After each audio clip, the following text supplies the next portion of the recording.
അപ്പോൾ നമ്മൾ സ്റ്റേ ചെയ്യാൻ പോണ സ്ഥലമാണ് ഈ കാണുന്നത്. നമുക്ക് കൊടും കാടിനകത്ത് ഒരു പഴയ ബ്രിട്ടീഷ് ബംഗ്ലാവ്.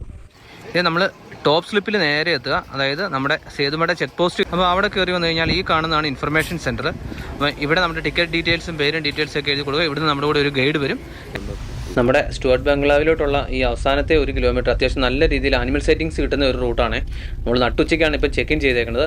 അപ്പോൾ ഇപ്പോൾ ഇത്തിരി സൈറ്റിങ്സ് കുറവാണെങ്കിൽ തന്നെ നമ്മൾ വൈകിട്ട് ചായ കുടിക്കാനും ഒക്കെ തിരിച്ച് ടോപ്പ് സ്ലിപ്പിലോട്ട് പോകുന്നുണ്ട്. അതുപോലെ അത് കഴിഞ്ഞ് രാത്രിയിൽ ഡിന്നർ കഴിക്കാനൊക്കെ ഇറങ്ങുന്നുണ്ട് കേട്ടോ. അപ്പോഴൊക്കെ നമുക്ക് നല്ല രീതിയിൽ സൈറ്റിങ്സ് കിട്ടുമെന്ന് വേണം കരുതാൻ വേണ്ടിയിട്ട്. നമ്മൾ ബംഗ്ലാവിലോട്ട് എത്തിയേ.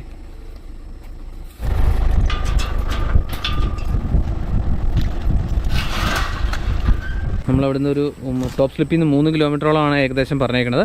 അപ്പോൾ അത്യാവശ്യം ഗ്രൗണ്ട് ക്ലിയറൻസ് ഉള്ള വണ്ടികളാണെങ്കിൽ പോരും ഒരു കുറച്ച് ചെറിയ കട്ടറൊക്കെ ഉള്ളൂ, അല്ലാണ്ട് ഭയങ്കര ഓഫ് റോഡൊന്നും അല്ല. ഒരുവിധപ്പെട്ട വണ്ടികളൊക്കെ ഇങ്ങ് കയറി പോന്നോളും, കുഴപ്പമില്ല. ഇത്തിരി ഹൈറ്റ് ഉണ്ടെങ്കിൽ ഒരു പ്രശ്നമില്ല. എന്നാ സ്ഥലം നോക്കി നമ്മളിങ്ങോട്ട് വന്ന് കയറുകയും ഈ പുറയുന്ന ഒരു വലിയ മ്ലാവ് ചാടി ഓടി കേട്ടോ. പക്ഷേ കിട്ടിയില്ല വീഡിയോയിൽ. ചുറ്റും ഫെൻസിങ് ഉണ്ട് കേട്ടോ, അതും അത്യാവശ്യം പവറുണ്ടെന്നാണ് പറഞ്ഞത്. അതുകൊണ്ട് കാരണം വെച്ചിട്ടുണ്ടെങ്കിൽ സ്ഥിരമായിട്ട് ആനയും കരടിയൊക്കെ ഇതിന് ചുറ്റുവട്ടത്ത് വരുന്ന കേട്ടോ. ഭയങ്കരമായിട്ട് ആനിമൽ പ്രസൻസ് ഉള്ളൊരു സ്ഥലമാണ്, ഐസൊലേറ്റഡ് ആണ്, കാടിന് നടുക്കാണ്.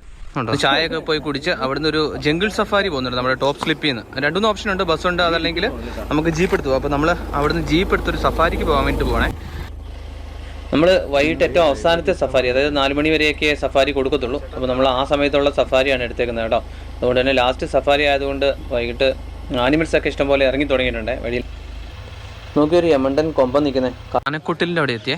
നമ്മുടെ ആനമല കലീമും ഒക്കെ ആയിട്ടുള്ള ഈ ആനയ്ക്ക് മാത്രം തന്നെ തരത്തില്ല, ഭയങ്കര കളർ കേട്ടോ. ഉണ്ടല്ലേ, ഇതിൻ്റെ വ്യത്യാസം കണ്ടോ ഇവിടെ നിൽക്കുന്നത് കണ്ടോ. ഇവിടെ പിന്നെ ഇവിടുത്തെ ഏറ്റവും മെയിൻ കാഴ്ച എന്ന് പറഞ്ഞാൽ ആനമല കലീം, ഏഷ്യയിലെ തന്നെ ഏറ്റവും മികച്ച കുങ്കിയാന എന്ന് പറയപ്പെടുന്ന അല്ലെങ്കിൽ കുങ്കിയാനയായ ആനമല കലീമിനെ കാണാവേ നമുക്ക്. ഇതാണത്.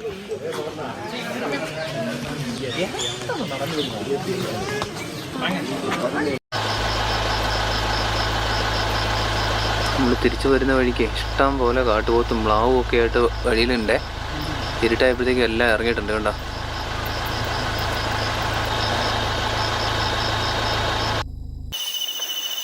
നമ്മളങ്ങനെ നമ്മുടെ ജീപ്പ് സഫാരി ഒക്കെ കഴിഞ്ഞ് തിരിച്ച് ടോപ്പ് സ്ലിപ്പിൽ ചെന്ന് നമ്മുടെ വണ്ടി എടുത്തുകൊണ്ട് നമ്മുടെ സ്റ്റേയിലോട്ട് എത്തി കേട്ടോ. അതേ സ്റ്റേയുടെ ഫ്രണ്ടിൽ തന്നെ ഒരു മ്ലാവ് നിൽക്കുന്നുണ്ടോ.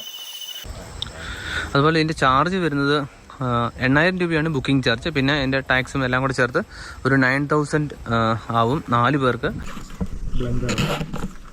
അപ്പോൾ നമ്മുടെ മൗണ്ട് സ്റ്റുവർട്ട് ബംഗ്ലാവിൻ്റെ വീഡിയോ എല്ലാവർക്കും ഇഷ്ടമായെന്ന് വിചാരിക്കുന്നു. വീഡിയോ ഇഷ്ടമായെങ്കിൽ ലൈക്ക് ചെയ്യുക, ഷെയർ ചെയ്യുക. നിങ്ങളുടെ അഭിപ്രായങ്ങളൊക്കെ വീഡിയോയുടെ കമൻറ്റിൽ ഇടണം കേട്ടോ.